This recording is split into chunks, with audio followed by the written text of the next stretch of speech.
नमस्कार। देखिए, आज के इस वीडियो में इंडियन ज्योग्राफी के सेशन को आगे बढ़ाते हुए हम आज के इस वीडियो में भारत के प्रमुख पठार के बारे में पढ़ेंगे, जो कि बहुत ही महत्वपूर्ण टॉपिक है। इस टॉपिक से हर एग्जाम में प्रश्न पूछ लिए जाते हैं। हम इस वीडियो में पठारों को ट्रिक से बताने का प्रयास किए हैं। टॉपिक खत्म होते ही आपको टोटल पठार जो है याद हो जाएंगे, कोई डाउट ही नहीं रहेगा। सभी के सभी पठार आपके दिमाग में सेट हो जाएंगे। तो वीडियो को आप ध्यान से देखिए। तो चलिए अब वीडियो को शुरू करते हैं। तो देखिए, ये सब जो है प्रायद्वीपीय पठार का हिस्सा है। अब समझते हैं कि पहले कि प्रायद्वीपीय पठार क्या होता है। तो देखिए, जो क्षेत्र तीन ओर से समुद्र से घिरा होता है तो उसको हम प्रायद्वीपीय कहते हैं।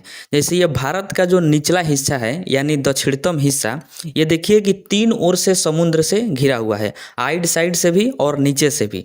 तो ये भारत का सबसे दक्षिण का जो हिस्सा है ये तीन ओर से घिरा हुआ है समुद्र से, इसलिए इसको प्रायद्वीपीय कहते हैं। अब यहाँ पर जो भी पठार है इन सबको जो है प्रायद्वीपीय पठार के नाम से जाना जाता है। ठीक है। देखिए, प्रायद्वीपीय पठार के लिए बाउंड्री यानी किनारा का काम पश्चिमी घाट एवं पूर्वी घाट पर्वतमाला करता है। इसके पहले वाले वीडियो में हमने पूर्वी घाट और पश्चिमी घाट के बारे में पढ़ा था। तो ये जो पूर्वी घाट और पश्चिमी घाट है ये प्रायद्वीपीय पठार के बाउंड्री का काम करता है, क्योंकि ये देखिए कि दोनों तरफ से जो है, एक तरफ से पूर्वी घाट और एक तरफ से पश्चिमी घाट है प्रायद्वीपीय पठार के अगल बगल में। ठीक है, तो ये बाउंड्री का काम करता है। उसके बाद देखिए, प्रायद्वीपीय पठार को नर्मदा नदी जो है दो भागों में बांटती है। कितने भाग में बांटती है? तो दो भाग में बांटती है नर्मदा नदी। जब नर्मदा नदी पठार को दो भागों में बांटती है तो पठार का ऊपर वाला भाग भारत के बीचों बीच में आ जाता है, जिसे मध्यवर्तीय उच्च भूमि कहते हैं।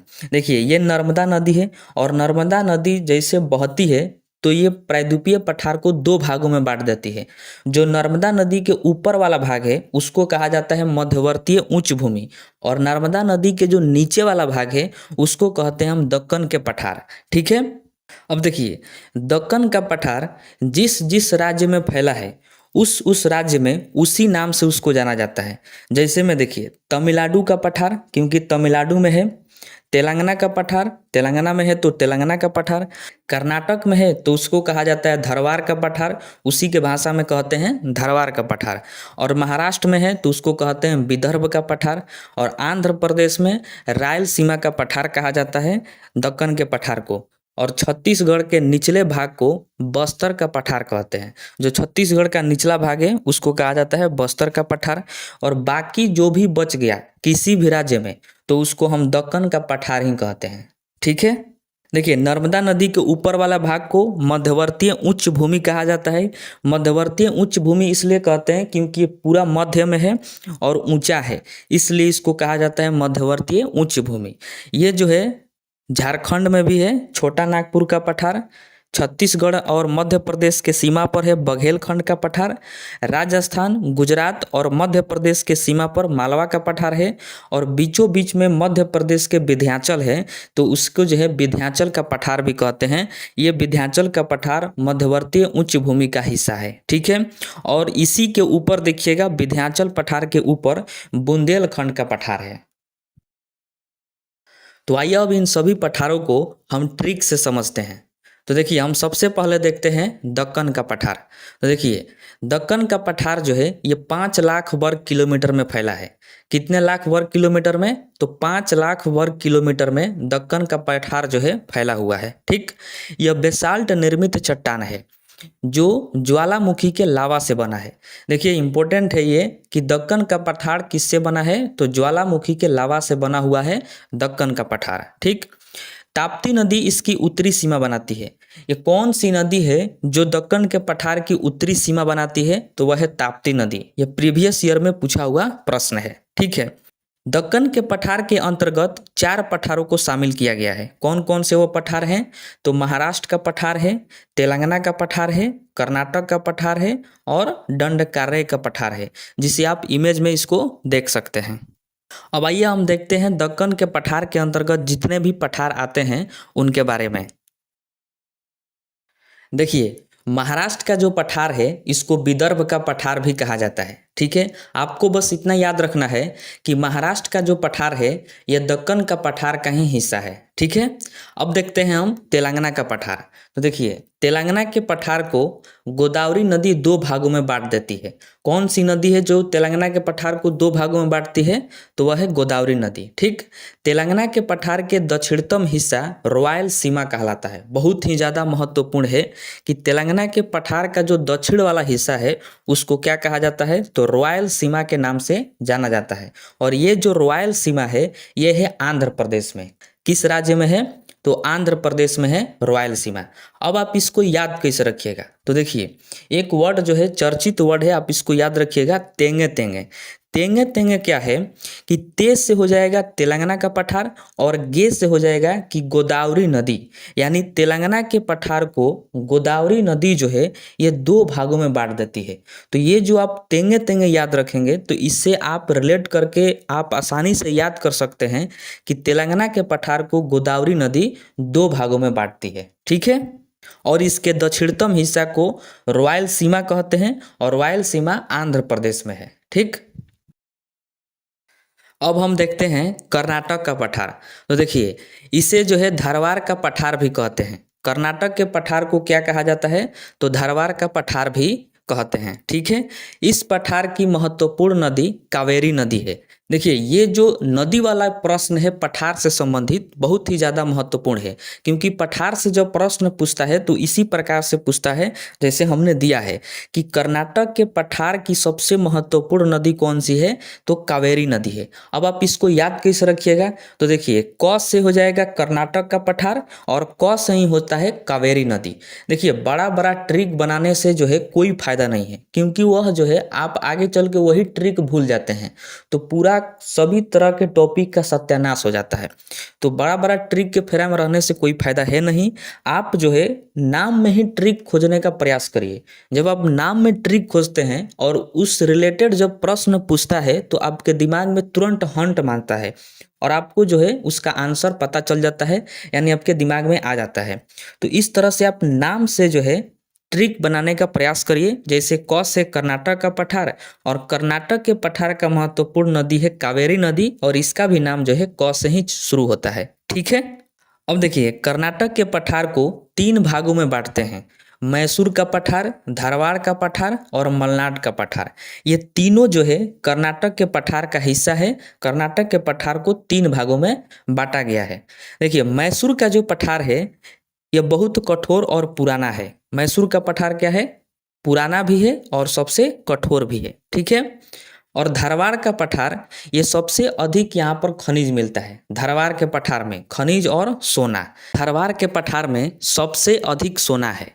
ठीक है, तो अब इसको आप कैसे याद रखिएगा कि धारवाड़ के पठार में सबसे अधिक सोना है? तो देखिए, अगर आपको कहीं पर सोने के लिए कहा जाए तो आप जो है धारदार चीज पर नहीं सो सकते हैं। धारदार यानी रुखुर चीज पर जो है आप सो नहीं सकते हैं, आप समतल खोजिएगा सोने के लिए। तो इससे रिलेट करके आप याद रख सकते हैं कि धारवाड़ के पठार में जो है सबसे अधिक सोना है, क्योंकि अगर हमको कोई सोने के लिए कहे तो हम जो है प्लेन सतह पर सोते हैं, धारदार पर नहीं सोते हैं। तो धारवाड़ के पठार में सबसे अधिक क्या है? तो सोना है। ठीक है, तो इस तरह से आप रिलेट करके जो है इसको याद कर सकते हैं। अब आइए आगे देखते हैं। अब हम देखते हैं दंडकारण्य का पठार। देखिए, यह पठार जो है अधिक उबड़ खाबड़ है। यहाँ जनसंख्या घनत्व बहुत कम है। जाहिर सी बात है कि जो पठार ज़्यादा उबड़ खाबड़ होगा, मतलब एक बाइक खाल एक बाइक ऊंच, तो वहाँ पर जो है दूर दूर लोग बसेंगे। तो इस वजह से वहाँ पर जनसंख्या घनत्व क्या हो जाता है? बहुत ही कम हो जाता है। ठीक, तो दंडकारण्य का पठार जो है उबड़ खाबड़ पठार है। इसको याद रखने का ट्रिक है कि अगर आप जो है किसी को दंडवत प्रणाम करते हैं, मान लीजिए आप अपने गुरु जी को दंडवत प्रणाम करिएगा, तो आप जो है समतल जगह पर दंडवत प्रणाम करिएगा, उबड़ खाबड़ जगह पर नहीं कर सकते हैं।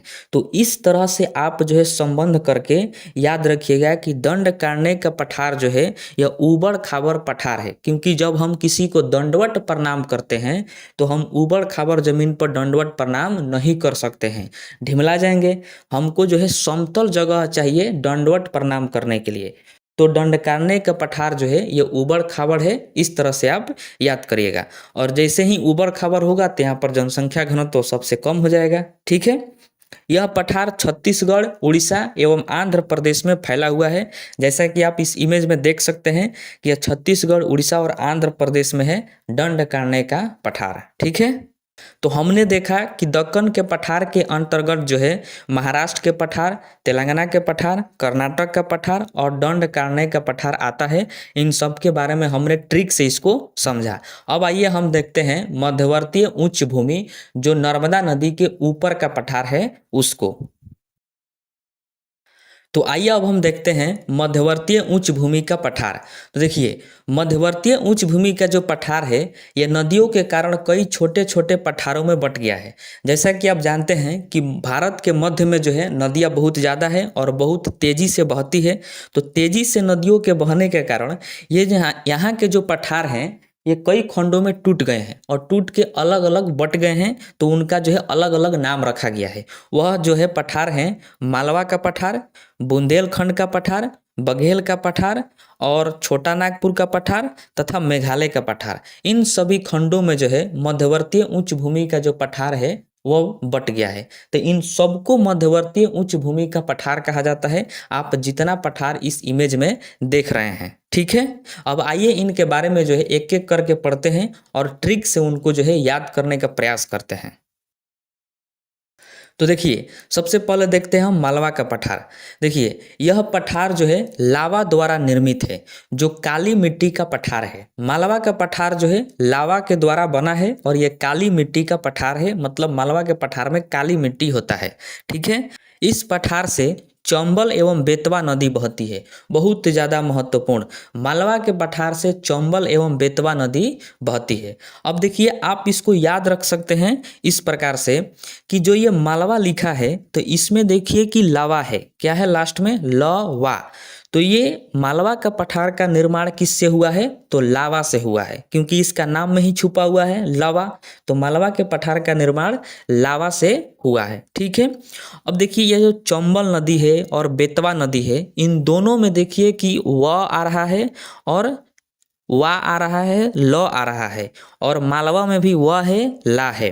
तो इससे रिलेट करके याद रखिए कि मालवा का जो पठार है इससे चंबल नदी और बेतवा नदी जो है बहती है। ठीक है, और मालवा का पठार मध्य प्रदेश में है। तो देखिए, इसको भी आप आसानी से याद कर सकते हैं कि म से हो जाएगा मालवा का पठार और म से मध्य प्रदेश। तो मालवा का पठार किस राज्य में है, तो मध्य प्रदेश में है, जैसा कि आप इस इमेज में देख रहे हैं। ठीक है,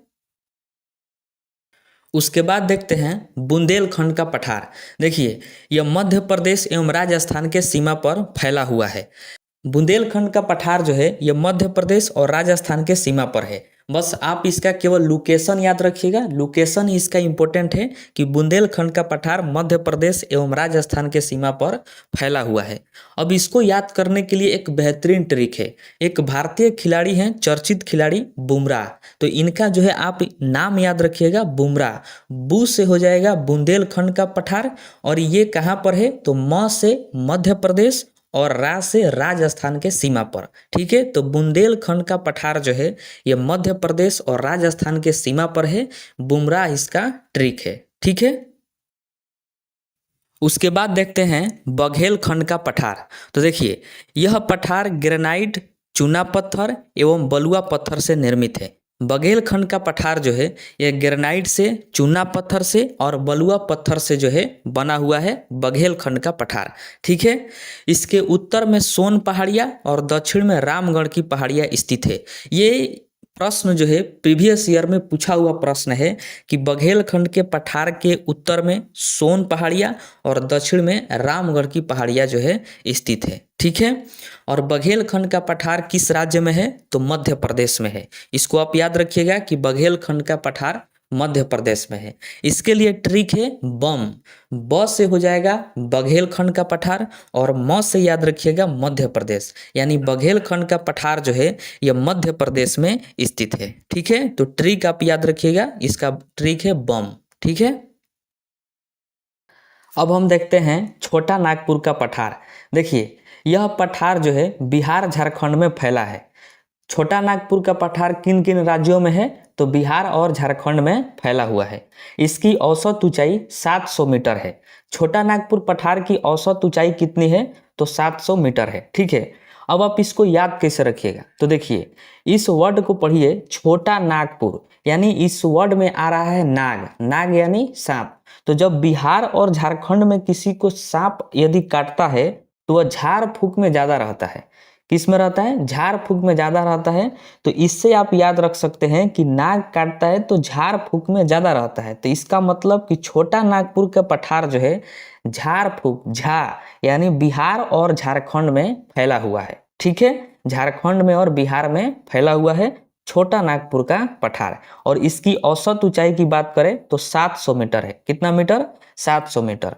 इस पठार की जो प्रमुख नदियां हैं वह है महानदी, स्वर्णरेखा नदी, सोन नदी और दामोदर नदी।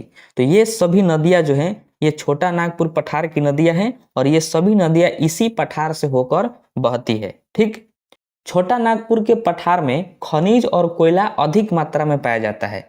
जैसा कि आप जानते हैं कि झारखंड में सबसे अधिक कोयला है और झारखंड में ही छोटा नागपुर का पठार है। तो छोटा नागपुर के पठार में खनिज और कोयला की मात्रा जो है अधिक है। ठीक है, अब हम देखते हैं सबसे लास्ट पठार जो है मेघालय का पठार। देखिए, इस पठार का निर्माण गोंडवाना काल के निक्षेपों से हुआ है। मेघालय के पठार का निर्माण कैसे हुआ है? तो गोंडवाना काल के निक्षेपों से हुआ है।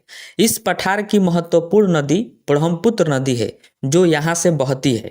मेघालय के पठार की सबसे महत्वपूर्ण नदी कौन सी है? तो ब्रह्मपुत्र नदी है।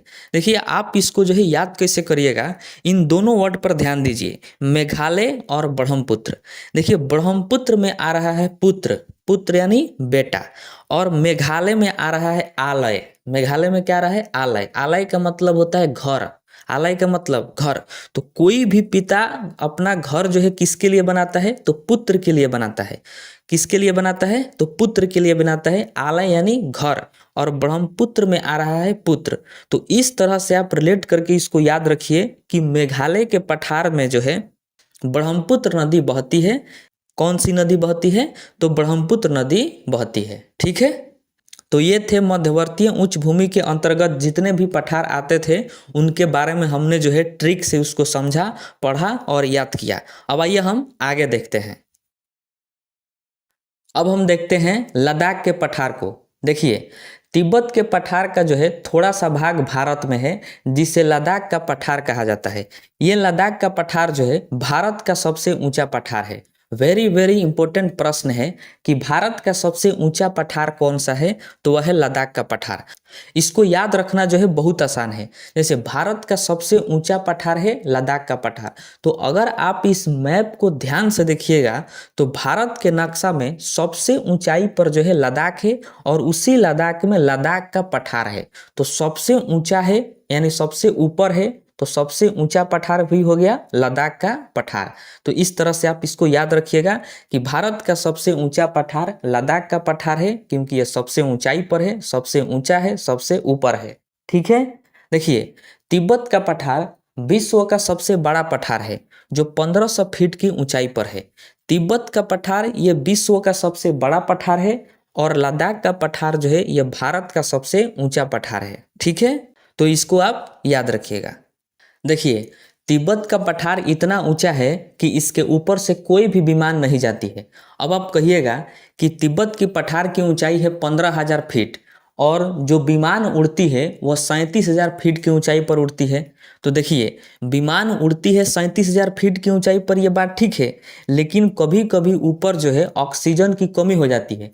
तो विमान को जो है नीचे 14,000 फीट की ऊंचाई पर आना पड़ता है ऑक्सीजन की पूर्ति करने के लिए, ताकि उस विमान में जो लोग बैठे हैं वह जीवित रह सकें।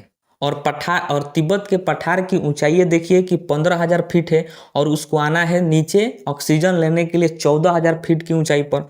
तो जैसे नीचे आएगा बस तिब्बत के पठार से वो क्या हो सकता है? टकरा सकता है। इस वजह से तिब्बत के पठार के ऊपर से कोई भी विमान नहीं जाती है। और इसका दूसरा कारण यह है कि हिमालय से जो हवाएं टकराती है वो ऊपर की ओर उठती है, क्योंकि इस हिमालय का आकार जो है शंकुआकार है, यानी तिनकोना है। तो जब हवाएं टकराएगी तो छिछिल कर ऊपर उठेगी, जैसे कि आप इमेज में देख रहे हैं। तो छिछिल कर ऐसे ऊपर उठेगी और जाकर वो हवाएं विमान से टकरा जाएगी, जो भी इसके ऊपर से विमान जाएगी। और जैसे हवाएं विमान से टकराएगी तो वो विमान जो है दिशाहीन हो जाएगी, और दिशाहीन होगी तो जाहिर सी बात है कि वो गिरबे करेगी। गिरेगी तो नुकसान होगा और जान माल की क्षति होगी। इस वजह से जो है तिब्बत के पठार के ऊपर से किसी भी विमान या फिर जेट को उड़ने नहीं दिया जाता है, बैन लगाया गया है। ठीक है।